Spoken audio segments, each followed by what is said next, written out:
بیا با هم رو راست باشیم. یادگیری انگلیسی پر از چالش‌های مشترک.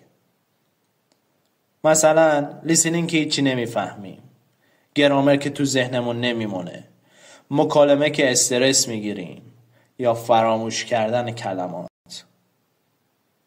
اما یه خبر خوب، ما این چالش ها رو با هم حل میکنیم.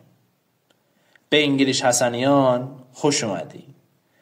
من ابوالفضلم، یه زبان آموز که میخواد قدم به قدم، چالش به چالش کنارت باشم. روش ما ساده است. هر هفته یه چالش رو انتخاب میکنیم، با هم راه حل‌های علمی و عملی رو بررسی میکنیم، تمرین میکنیم و در نهایت پیشرفت میکنیم. اول چالشمون رو میخوایم شروع کنیم. پس همراه من باش.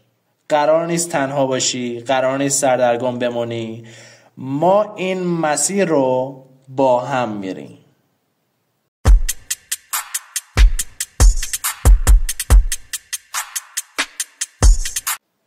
خب همسفر عزیز، رسیدیم به مرحله عمل. اولین چالشمون رو میشناسی؟ آره میشناسی. همون وقتی که به یه فایل انگلیسی گوش میدی و احساس میکنی داری یه زبان دیگه رو میشنوی. کلمات مثل تگرگ میبارن و هیچ نمیفهمی. انگار گوینده داره با سرعت نور حرف میزنه. منم دقیقا همین مشکل دارم. اما چند تا راه حل ساده و عملی پیدا کردم. بیاین با هم اجرایشون کنیم.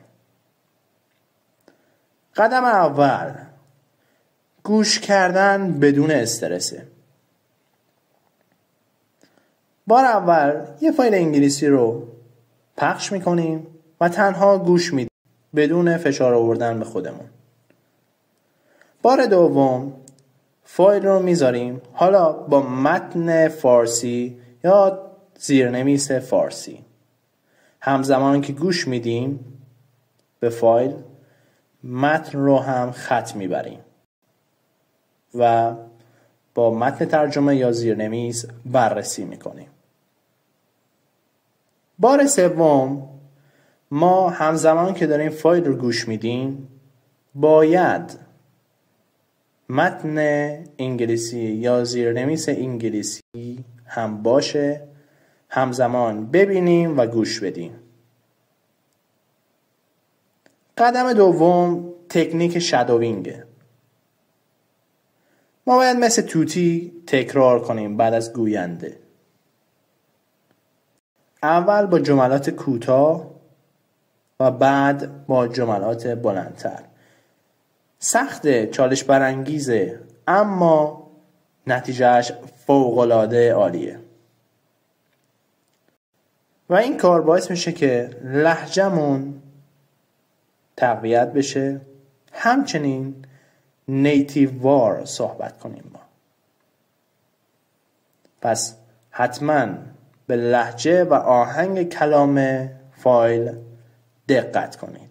حالا نوبت توئه. این هفته قراره روزی 15 دقیقه به یه فایل انگلیسی گوش بدی. اولا با یک کلیپ ساده یا یه فایل کوتاه شروع کن.